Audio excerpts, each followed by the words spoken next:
नमस्कार। तो चलिए जानते हैं देश की महंगाई, बेरोजगारी, पेंशन, सरकारी नौकरी, किसानों के लिए महिलाओं के हितों की तमाम 50 बड़ी खबरों को सिर्फ 10 मिनट में। अभी तक वीडियो को लाइक नहीं किया तो लाइक कर दें।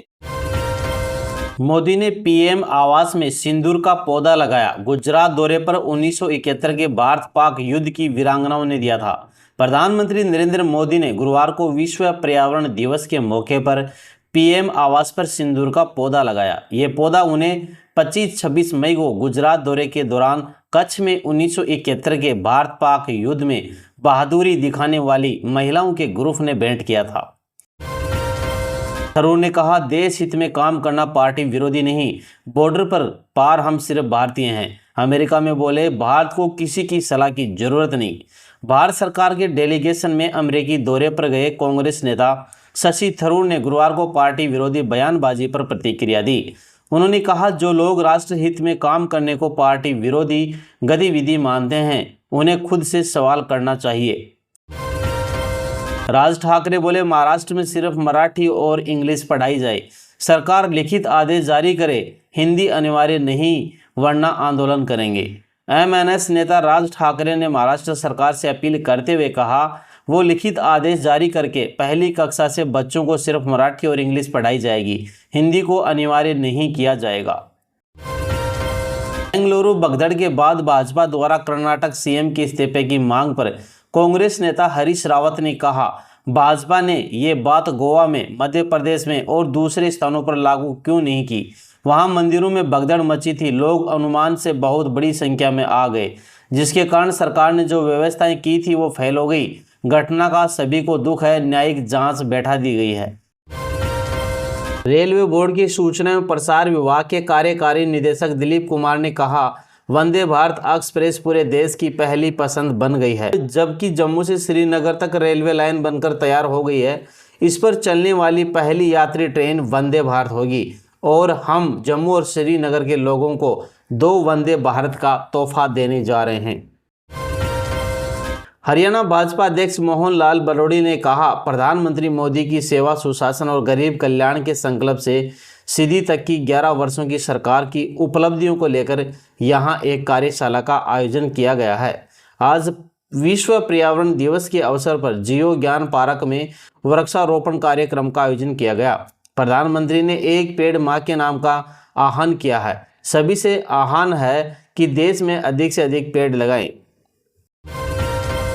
महाराष्ट्र समाजवादी पार्टी के अध्यक्ष अब्बू आसिम आजमी ने मस्जिदों से अवैध लाउड स्पीकर हटाने के मुद्दे पर मुंबई पुलिस कमिश्नर से मिलने के बाद कहा, उन्होंने कहा कि कानून है और ऊपर से दबाव है। मैंने कहा कि आप किरीट सोम्या के दबाव में ही ऐसा कर रहे हैं। ऐसा देश में कहीं नहीं हो रहा है। कोई रास्ता निकाला जाए ताकि कानून का उल्लंघन किए बिना आजान हो सके। अगर सरकार नहीं मानी तो हम सड़कों पर उतरेंगे और बड़ा आंदोलन करेंगे। छत्तीसगढ़ के पूर्व मुख्यमंत्री और कांग्रेस नेता भूपेश बघेल ने जाति जनगणना के मुद्दे पर कहा, इसे तभी स्वीकार करना चाहिए जब इसकी शुरुआत हो। पहले इसकी शुरुआत तो हो, जनगणना होने के तुरंत बाद रिपोर्ट नहीं आएगी। भारत सरकार परिसीमन आयोग बनाएगी, फिर हर राज्य की बैठक करेगी, फिर परिसीमन होगा। मुझे नहीं लगता कि ये सारी चीज़ें एक बार में हल हो जाएंगी। रॉयल चैलेंजर्स बेंगलुरु ने बेंगलुरु भगदड़ में जान गंवाने वाले 11 लोगों के परिजनों को 10 लाख रुपए की अनुग्रह राशि देने की घोषणा की है। इस दुखद घटना में घायल हुए प्रशंसकों की सहायता के लिए आरसीबी केयर्स नामक एक कोष भी बनाया जा रहा है। हम जो कुछ भी करते हैं उसके केंद्र में हमेशा हमारे प्रशंसक रहेंगे। हम दुख में एकजुट भी हैं। नेपाल सीमा पर 2 लोगों के पास से 2 करोड़ रुपए की कीमत के अवैध कृत्रिम मानव अंग बरामद हुए हैं। पलिया सीओ यादवेंद्र यादव ने बताया, 2 लोगों को पुलिस ने सूचना के आधार पर रोका।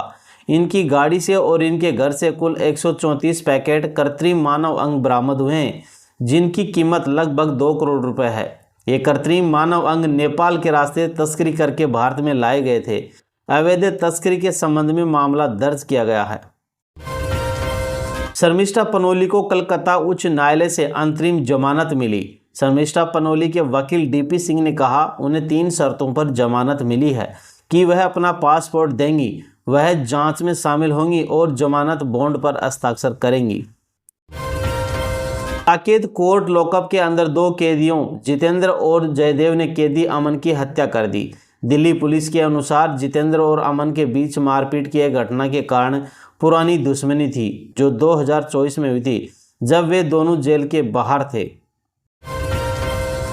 पंजाब के राज्यपाल गुलाब चंद कटारिया ने बेंगलुरु भगदड़ पर कहा, अत्यधिक उत्साह भी कभी कभी अनुशासन बिगाड़ देता है। इसके लिए सिर्फ किसी कार्यक्रम को जिम्मेदार ठहराने से काम नहीं चलेगा, व्यक्ति को भी खुद को संतुलन करना पड़ता है।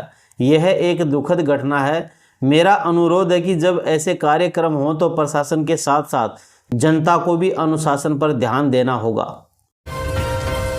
भाजपा नेता रविशंकर प्रसाद के नेतृत्व में सर्वदलीय प्रतिनिधिमंडल ग्रुप 2 ने बुरलेस में मीडिया से बातचीत की और साथ ही उत्तर प्रदेश के मुख्यमंत्री योगी आदित्यनाथ ने सरयू घाट पर आरती पूजा अर्चना की। झारखंड के मुख्यमंत्री हेमंत सोरेन ने कहा, हमने इस फ्लाईओवर का नाम हमारे राज्य के मार्गदर्शक और आंदोलनकारी रहे स्वर्गीय कार्तिक उरांव के नाम पर रखने का फैसला किया है। इस फ्लाईओवर से शहर और राज्य के लोगों को फायदा होगा। केंद्रीय मंत्री जितेंद्र सिंह और जम्मू कश्मीर के मुख्यमंत्री उमर अब्दुल्ला कटरा रेलवे स्टेशन पहुंचे और प्रधानमंत्री नरेंद्र मोदी के दौरे से पहले तैयारियों का जायजा लिया। महाराष्ट्र की पर्यावरण मंत्री पंकजा गोपीनाथ मुंडे ने कहा, आज विश्व पर्यावरण दिवस है। हमने पहले भी कई कार्यक्रम किए हैं। हम सिंगल यूज प्लास्टिक को पूरी तरह से खत्म करने के लिए कार्यक्रम कर रहे हैं, जागरूकता फैला रहे हैं और लोगों को जोड़कर काम कर रहे हैं। भारतीय सेना की बलनोई बटालियन ने पुंछ जिले में स्थानीय लोगों के साथ मिलकर विश्व पर्यावरण दिवस के अवसर पर पेड़ लगाए। उत्तराखंड के मुख्यमंत्री पुष्कर सिंह धामी ने कहा, मैं विश्व पर्यावरण दिवस के अवसर पर सभी को बधाई और शुभकामनाएं देता हूं। पर्यावरण संरक्षण के लिए जीवन में दृढ़ संकल्प के साथ काम करें। हम 4 धाम आने वाले तीर्थ यात्रियों से भी अपील करते हैं कि वे नियमों का पालन करें। रोप वे से तीर्थ यात्रा की यात्रा आसान होगी। इसके लिए हमने 50 से अधिक रोप वे प्रस्तावित किए हैं। हाल ही में भारत सरकार ने केदारनाथ और हेमकुंड साहिब में रोप वे को मंजूरी दे दी है। विश्व पर्यावरण दिवस पर प्रधानमंत्री नरेंद्र मोदी ने दिल्ली सरकार की सतत परिवहन पहल के तहत 200 इलेक्ट्रिक बसों को हरी झंडी दिखाई। उन्होंने एक पेड़ मां के नाम पहल के साथ एक पौधा भी लगाया। इस मौके पर दिल्ली के LG VK Saxena, CM Rekha Gupta और केंद्रीय मंत्री भूपेंद्र यादव और दिल्ली के कैबिनेट मंत्री मंजींदर सिंह सिरसा भी मौजूद रहे। उत्तर प्रदेश के मुख्यमंत्री योगी आदित्यनाथ ने कहा, आज का दिन अत्यंत महत्वपूर्ण और पावन दिन है। गंगा दशहरा की पावन तिथि है। आज ही के दिन मां गंगा का उतरन इस धरा पर हुआ था। आज ये पावन तिथि महाराज भागीरथ के बाद इस कार्य को अविरल और निर्मल गंगा के नाम पर नमामि गंगे परियोजना के माध्यम से पीएम मोदी ने देशवासियों को दिया था। हम इसके लिए पीएम मोदी के आभारी हैं।